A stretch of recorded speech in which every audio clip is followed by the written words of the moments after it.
Something Was Wrong is intended for mature audiences.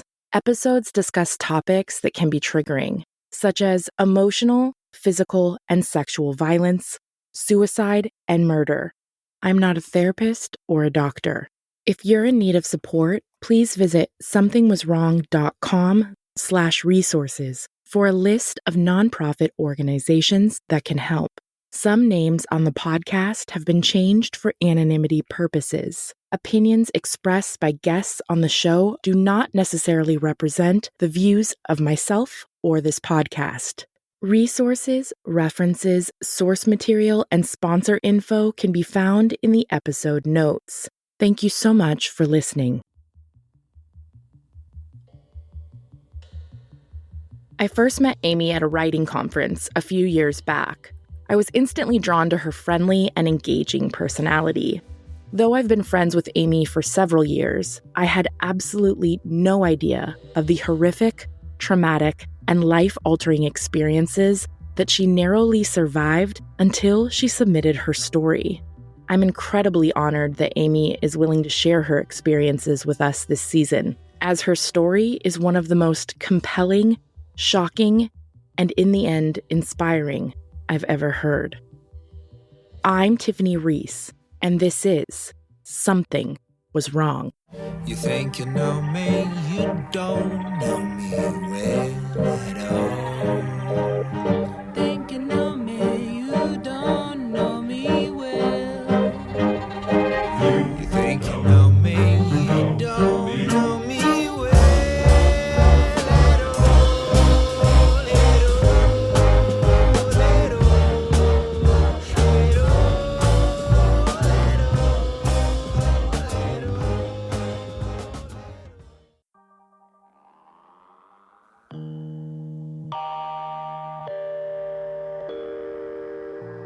Hi, my name is Amy, and I am a mom of two, a writer from Los Angeles, California. I grew up in Calabasas, and I didn't really go very far. I still live in the San Fernando Valley.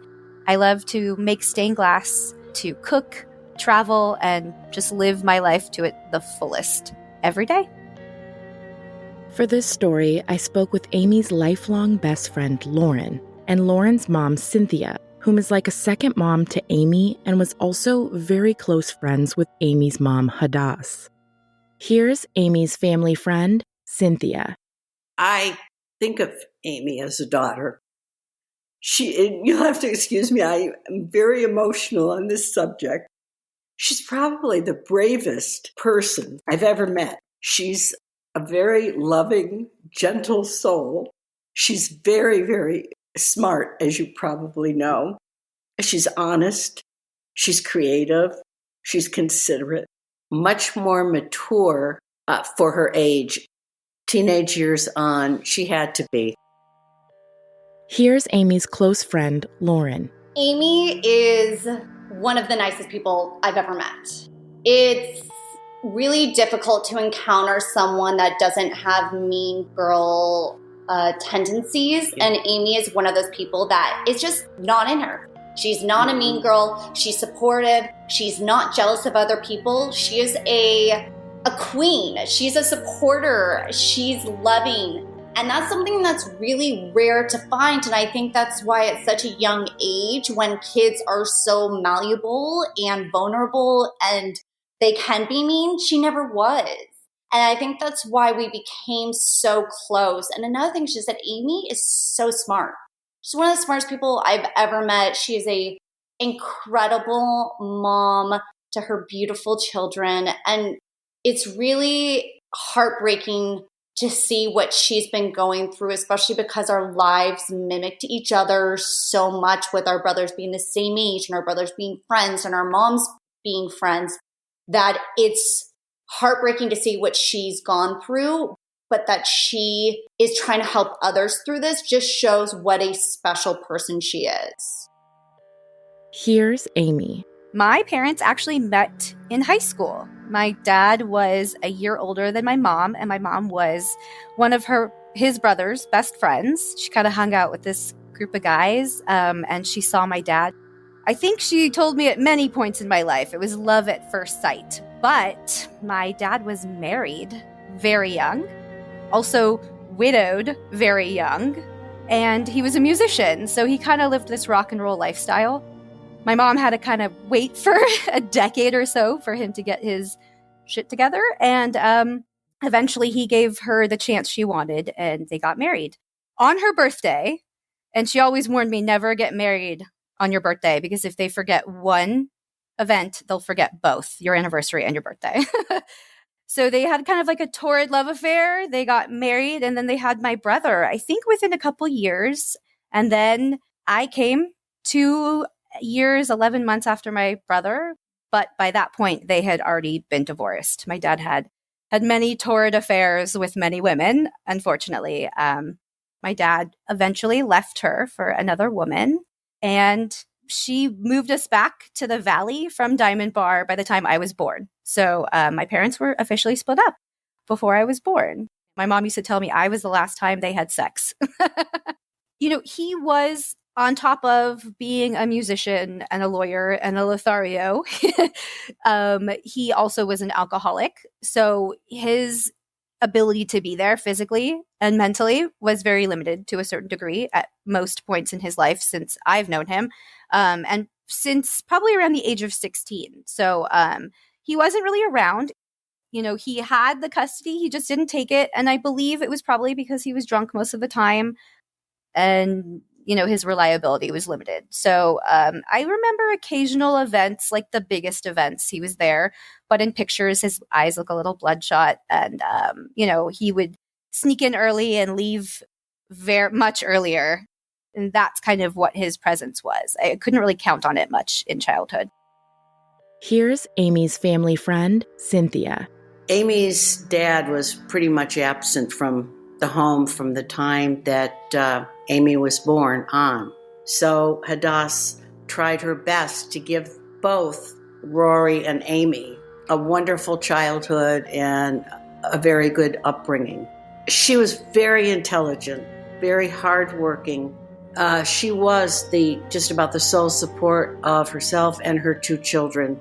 She was a high school teacher. She taught math, and she had a passion wanting her students to do well. She's very honest. She was a loyal friend. She was considerate, kind, very outspoken, very competent, and she fiercely loved both of her children. Here's Amy's close friend, Lauren. Amy's mom was such a nice person. When you would go over to the house, you would feel a sense of warmth. You would feel a sense that you were completely welcome there. You weren't just a guest, you became part of Amy's family. And she would teach us how to cook, and she would teach us how to make candies. And there was always things for us to do. It wasn't like we were just plopped down in front of the TV, but she was a very active parent. And something else that was very interesting that I'm thinking about now is where we're from, there's not a lot of single parents. It's a 2-family household. And actually thinking back, I think Amy was my only friend whose mom pretty much completely raised her. I mean, I don't even think I've ever met Amy's dad in the whole time I've been friends with her. And I've been friends with her since I was 5 years old. Here's Amy. Our relationships as a family unit were much different than each of our individual relationships. And it was interesting to see how they developed over the years. But from as early as I can remember, my brother, Rory, we were very different, he and I. We were kind of polar opposites. I was the social butterfly. He was really shy. He didn't really ever fit in, whereas even if I wasn't popular, I always had friends. So even though we were close, he and I, there was always a rivalry of sorts because there was like a polarity between us.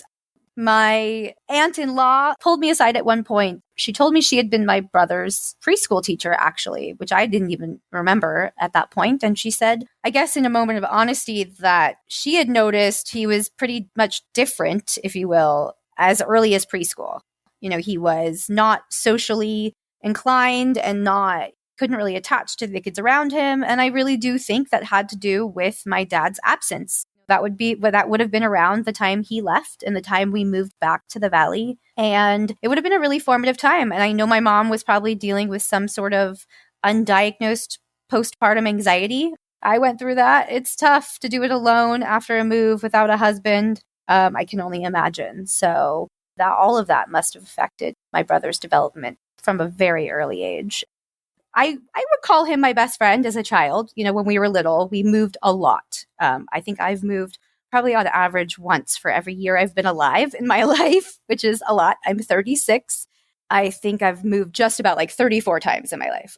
You know, we had inconsistencies. So we were each other's consistency, which made me think he was my friend. But over the years, it definitely developed and showed me that he wasn't, and he was not that safe zone as abusive relationships can, you know, do. Our family dynamic was an interesting one too, and it was probably born from my mom's relationship with my brother. He was always quiet as a child. His grades were never fabulous, even though he was really smart. He couldn't really pay attention in class as well as he, quote unquote, should have. Kids picked on him a lot. You know, we're both really short. I'm 4'9", and he's like, I don't know, 5'5", 5'6". So, you know, as children, we were kind of different. He was already different socially. And so his physical aspects kind of made him a little ostracized. So where I, you know, was friendly, he was kind of always like the child who made my mom worry. Maybe it wasn't about his behavior yet, but it was about like how the world was receiving him. And that created a really interesting dynamic in our family and presented a lot of problems.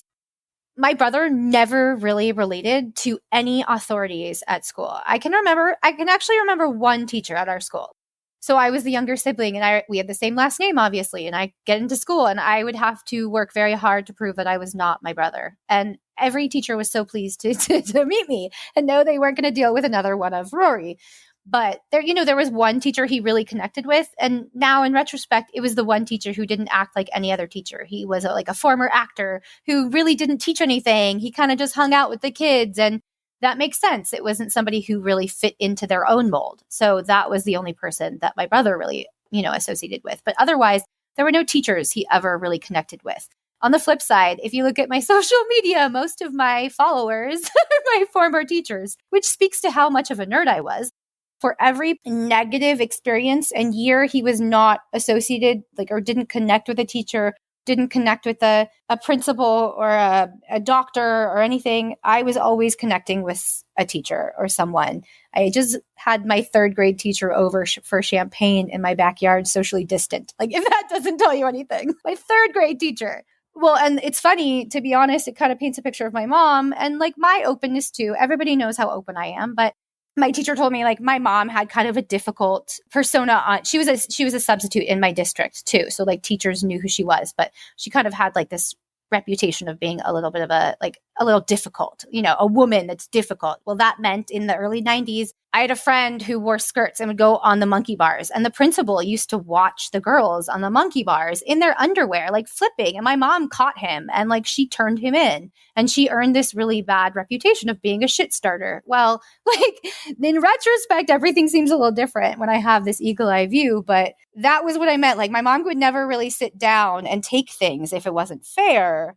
And that was where Rory was always dishing it out for her. There was never any intervention outside from any teacher. He was older than me he is older than me by 3 years, and almost 3 years. And I was a babysitter probably from when I was 11, maybe even 10, a mother's helper. But my mom never suggested my brother be the helper. It was always me because I was always the responsible one. I remember when we got to a certain point and she left us alone at home when it was legally allowed. I was the one being put in charge, not him. So it was kind of I was the baby sister, but I was also the older sibling in a lot of senses as well. Here's Amy's family friend, Cynthia. First, I should probably tell you that Rory's IQ was tested, I guess he was in about 6th grade, and he had an exceptionally high IQ. I noticed a change in him over time. He used to be a sweet kid in many respects, but he had some kind of a growth defect, so he was small. And going into middle school, I know, and I got this from Amy's mom, that he was taunted and teased, and it was extremely difficult situation for him. Here's Amy. When he was in about fourth grade, I remember he had a teacher my brother just could not listen to. They had a very tenuous relationship, and that became an issue. And I remember that was a turning point in his education. And that was when my mom really got concerned with him. I think he lost interest in school. And this was the early 90s when boys will be boys. So if kids were being picked on, it was like, just put him in karate so he can toughen up. And, he would be in karate and he would just get angrier, no matter what tools she tried to find him, he just got angrier and more isolated, because I probably, to a certain degree, it felt shitty to hear it was always you. Society isn't going to change, so you change. And he, I guess, didn't really have that capability, especially without any other resources besides my mom. Here's Cynthia. As he became a teenager, I noticed two sides to his personality. One, he was very inconsiderate of his mother and her disability at the time. He was moody. He was sneaky. He was disruptive. I think that in many respects he was jealous of the relationship that Amy had with her mom. He seemed to have mood swings and hostility. He was sneaky, and he would be really nice and sweet to me if I were over there. But he would flare. His personality would flare, and he'd become really a hostile, evil human being. He didn't like something that his mom said, so he kicked in the oven glass. And there were times where he did hit his mom, and he would strike her. If something happened that he didn't like, it was almost as if he could not control his anger, and he had to take it out in some way. There was a hole in the wall in one of the rooms where he either kicked it with his foot or with a fist. By the time he was a young teenager, he was showing signs of a hostile, disruptive type of personality. But other times, he would come over to my home with my son, and he could be the sweetest, nicest, most considerate for those few minutes. Here's Amy. His anger truly began to escalate, and the abuse truly began to escalate. It became environmental and verbal first. He would yell and scream, and he would call my mom a bitch. Like, the first swear words I definitely learned were from him. I don't know where my brother picked him up, but I remember learning them from him. So he would call her a bitch, I think probably as early as 5th or 6th grade. He began, as he became angrier, he would punch holes in the walls or slam doors. And I remember lots of pockmarked doorknob marks on the walls behind our doors. Around that same time, he actually started trying to commit suicide. So he was originally, I would say the abuse was verbal and environmental. I don't even know if that's an abuse type, but he was inflicted on our environment, our home, rather than us at first, and then himself at the same time. I also remember around the time that Rory was having difficulties in school, maybe for the first time-ish, he started seeing the school counselor. My mom was Israeli. She was emotional. She was open. And my degree is in psychology. She was fully supportive of me being a therapist at one point in my life, when that was my plan. So she was supportive of therapy, but our means to get it was pretty limited. So he definitely went to a school counselor. I know that around the time he had issues starting with fitting in and, working well in a classroom. And even a school counselor didn't really have the means to help. That was, I think, when karate was suggested and saying words of affirmation in the mirror and not really dealing with the bullying that was happening at school. And I think that was when his attachment to the outside world and not only to our parents kind of shifted as well. And that was when the verbal abuse and the physical abuse in our house really started, I would say. Eventually, when he got more volatile, like I said, punching holes in the wall, slamming doors, breaking things, he transitioned into real therapy. But what he quickly learned at home was when he really used abusive language, he was isolated. And I guess isolation was what he was seeking to a certain degree, because that was where his comfort zone remained. So he would do the same thing to his therapist. He eventually got really volatile and abusive, verbally abusive to his therapist. And his actual therapists, with our health insurance would quit on him too. So there was the school system and the health system not really giving him much help. And I know that was probably when, at around maybe the age of 14 or 15, when he tried to commit suicide for the first time. And I was about 11 or 12. I can clearly remember his very first attempt at suicide. It was by over-medicating himself with Advil. My mom and I found him together, and they had had a fight before a family event. And, we had left him. It was something about something very mundane, as they always were. They really didn't need much to fight about. He kind of always had anger in him. And my mom, something I learned about her, she was a fighter for justice. She wasn't really necessarily a fighter inherently. She was a lover. But there was just something about my brother that thrived on conflict, and he knew how to push my mom's buttons. So I remember, I think he called her a bitch one time, and he didn't want to go to a family dinner or something. So he stayed home, and we came home and we found him. And he had tried to commit suicide. It was very shocking and heartbreaking. And I remember her leaving me home to take him to the hospital. That was his first stomach pumping. And I was 12. Yes. No, maybe even 13 by then. Those are like the times when you're supposed to be left alone for the first time. You're supposed to have a new responsibility and be excited about being home alone. But I was being, left home alone because my brother had attempted suicide. And I remember my mom eventually coming to pick me up, and, we went to visit him in the hospital, and that was pretty jarring as well. And then next came his first day at what I would call as a child, because that was the term being used, a mental institution for all intents and purposes. That's what it was called at that point. So I think around 14 or 15, that was where I started visiting him for chunks at a time. And I think that there were probably about 3 or 4 attempts that he took on his own life before he kind of, I guess, started trying to divert the abuse, the physical abuse, to us. Now that I think about it and just digest it a lot more, I know that verbal abuse he attacked us with was how he was feeling on the inside. And the physical abuse at the first was what he was inflicting on himself, because that was also what he was feeling. Eventually, his impulse control was so poor and he couldn't really be successful on his own, I guess. And eventually his anger grew and his hatred and his detachment from people and Calabasas and our society and what he was supposed to be like. He became a looser cannon to the outside world. And right after that, he was actually one of the youngest people to ever be diagnosed in our country with bipolar disorder, and a couple other diagnoses and labels, including Tourette's syndrome and obsessive compulsive disorder. To be honest, I think the point where I knew he was not my best friend, like we called each other, but he was really my abuser. And I think there's a common misconception, especially even in like romantic relationships or any relationship really that's abusive.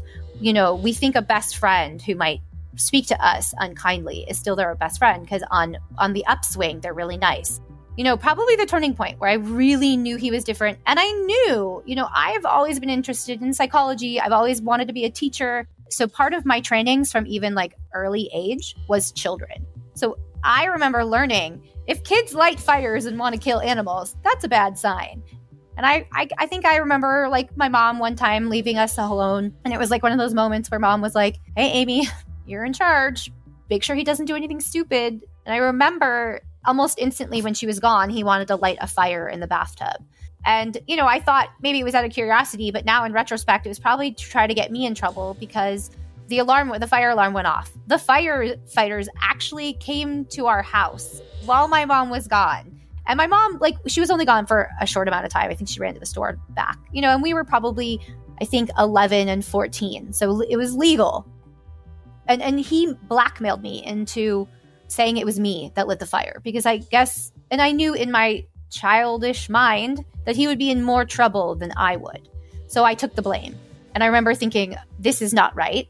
He doesn't act right. This relationship, this dynamic that I'm allowing is not right. I just didn't know how to verbalize it. I didn't know what sibling abuse meant. I didn't know what boundaries were. to go on from that, even, I remember one time, even further down the line, I think I maybe was 14. So he was around 17. We were in our kitchen making food. My mom was gone again. And I guess now looking back, that was probably when the worst of the abuse happened, when my mom was gone. That was his time to be deviant because he could get away with it. And he knew, I guess, I would try to absorb some of that for him. I was definitely an enabler. I didn't even know what that was, though. And, a lot of times, just like abuse happens, as the victim, you're felt shameful of it. So you keep it a secret. And I think that was where he banked on that. So I remember, I was 14, maybe he 17, and we were in the kitchen cooking, and he had a knife in his hand. I asked him a question. He turned towards me with the knife out, wielding it almost. And he cut me on my hand.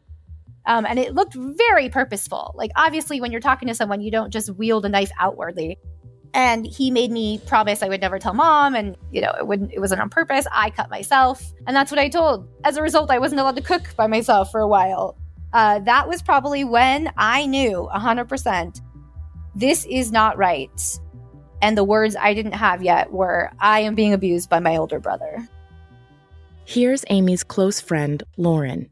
My perspective of Rory really changed over the years. When Amy and I were little, our brothers were friends. They would play. Everything was fine. I would say when I turned about 8 and Amy was 8, my brother would roughhouse with me a lot. He almost treated me like I was his, kid brother. And Rory would always say, hey, be gentle on your sister. She's just a girl. Be gentle. And he would stand up for me a lot. And there were certain times that I would look at Amy and Rory and be like, wow, they seem really close. I wish that my brother and I were close like that. He seems so nice to her. As time went on, in high school, I didn't see much of Rory because he was very strange. He had shifted. And my brother was in boarding school. So if my brother wasn't around, there was no reason for me to really see Rory. When my brother got back from boarding school, he and Rory would hang out. They were like brothers. They were best friends. He would always be over at my dad's house. He would stay at my dad's house. And I just noticed a emptiness behind his eyes that just did not seem right. And then I started to hear how he treated Amy's mom for my brother, that he would hit her sometimes, she would kick him out, and then she would let him back in, and then they would fight, and he would tell her he was sleeping in the car, poor me story, while he's staying at my dad's in Calabasas, having everything, taken care of for him. So I started to see this really creepy person change over the years that kind of started to scare me a little bit. Here's Amy. Another turning point, if you will, and definitely the moment I knew my relationship with my brother was not normal was probably when I was about 12 or 13. Again, a super formative time. I felt so ugly and ashamed, especially because of all the words he used to call me, like Toucan Sam or whatever he came up with to, bag on my looks, my nose, my weight, my height, whatever. I was already feeling insecure. He definitely took that and weaponized that insecurity. And that was when the abuse for me physically shifted. Most of the physical abuse happened when mom was away. She was a teacher. She was a single mom, obviously, as I said before.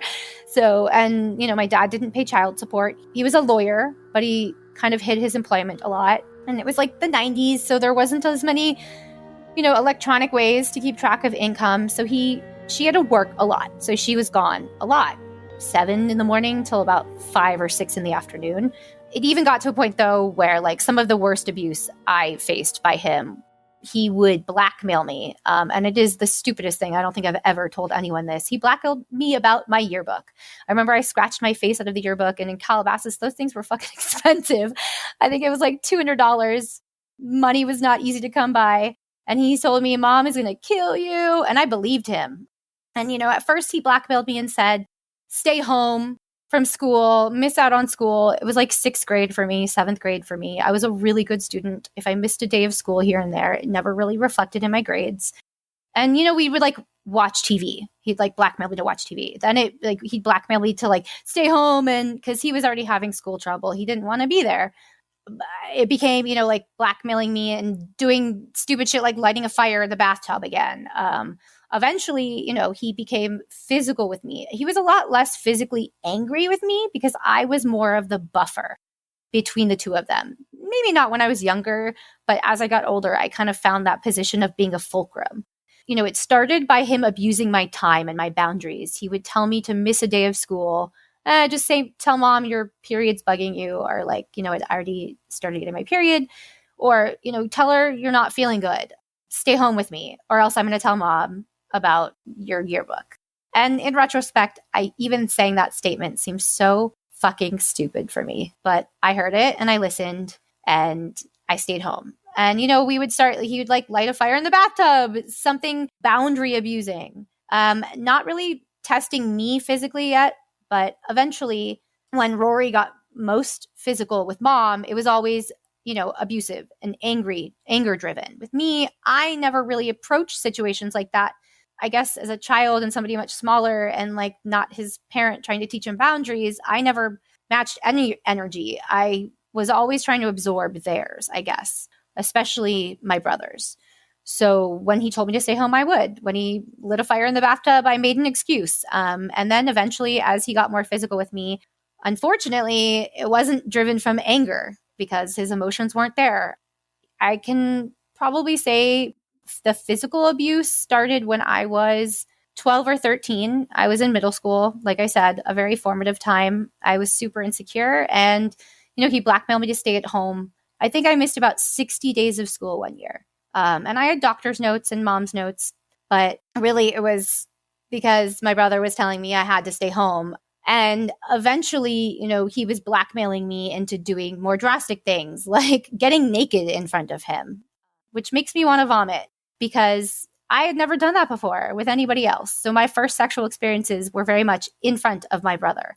And I say that very specifically, like in front, because he was very careful as a master manipulator and a master abuser, and somebody who's been through therapy for many years. I know what a sociopath now looks like and how they act. He was so intelligent in being an abuser. He knew that he could molest me without even touching me. And if he didn't use his hands on me, that would give him a little bit of innocence, I think, that gave him a buffer and a comfort. And I would say that was when the sexual abuse started. Without getting too graphic, he forced me into having my first sexual experiences in front of him, inserting items that he would find in his drawers and then keeping them as if they were like his totems, which is just disgusting and totally, I've only shared with very few people thus far in my life. And I think that it took me years to even realize that I had been molested by my brother because his hands never touched my body in that way. And that's something that's so intricate and almost impossible about sibling abuse, is that there are so many layers to it and so many different facets and kinds that it's hard to identify, especially when a victim is made to feel at fault and or guilty in some way. I'm so sorry that you experienced that in any way. I imagine it's very isolating and also very confusing when you're a child. I was also being told that it was kind of my fault and I had done something to elicit it, and that was an acceptable boundary for me to absorb. And that was kind of a mindfuck as a child. Yeah. Something that I'll continue to share that my mom used to tout is like, my mom was, you can tell from that statement, you were the last time we had sex. My mom was not a woman to shy from the sex talk. So I was raised to be a liberal woman, like liberal, quote unquote, but like just a woman who accepted her desires and drives. And to have that as like that secret polarity in me. And sometimes I questioned like my own sexuality, not in the sense like, who am I and what I'm like, but is some of my intense desire and drive based out of like my sexual trauma? And that's hard for me to swallow at times. I never really did, I didn't share with my mom That was something I took to her grave. I'm obviously not taking it to my grave because I understand it's not mine to swallow anymore. I think the nature of abuse is just almost like a snowball. You know, an abuser will test boundaries, and the more they can get away with, the more they do. And I think at a certain point, I got older. I don't even remember how it stopped or why it stopped, to be honest. I don't remember any major shift. I never told my mom. I never told authorities. It just became something I had to deal with until he was taken out of my life. And that was when I could absorb the real impact of it. But it stopped almost as quickly as it started. There was no precipitation. It was in my middle school years. I remember it being over and done. And I think that it was just buried. I think as I've digested our family history more and more, I realize the nature of abuse also. The reason abuse even occurs is because of that burying, that not talking about it. So it happened, it was over, and we buried it. I didn't lose my virginity until after high school. So I don't think it launched me down any sort of highly sexual path where I was trying to figure that out through experience. But it made me feel ugly. It definitely shifted my own perspective of myself. I felt tainted. Almost as quickly as it started, it just kind of ended. And it was this dark 1 year, 1.5 years of our siblinghood. And it was never really mentioned again. And again, I think that's how abuse happens. And abuse, abuse persists of any nature. Another thing that really stood out about my brother is that not only did he really not fit in at school or in class, he couldn't really learn like everybody else, he also had this drive unlike other people. And the drive, in retrospect, my mom used to say he was CEO worthy, he was a businessman. But to me, it's almost like a con man. And he's always had this desire to make something off of other people. Even as early as I can remember, he was buying, if we went to Costco trips, he would buy a bulk candy and then sell it for triple or quadruple the price at school under the market. He would tell my mom he was going to eat it over time, and it was his money so he could invest it. But where was he getting the money anyways? Well, other kids. And he was making bank off of them. And it was almost always an industry to polarize himself from other people, either to be better, to be making money off of them, or to be abusing them in some way. And that, even in retrospect, is something that I see, that he was always trying to take advantage of someone in some way. Next time. I never thought that anything like this would happen because things like this just don't happen. So he had risk-taking behaviors. He learned how to fake a lie detector test. Something Was Wrong is produced and hosted by me, Tiffany Reese. Music on this episode from Glad Rags. Check out their album, Wonder Under. If you'd like to help support the growth of Something Was Wrong, you can help by leaving a positive review, sharing the podcast with your family, friends, and followers, and support at patreon.com/somethingwaswrong. Something Was Wrong now has a free virtual survivor support forum at somethingwaswrong.com. You can remain as anonymous as you need. Thank you so much for listening. They think they know me, they don't know me well.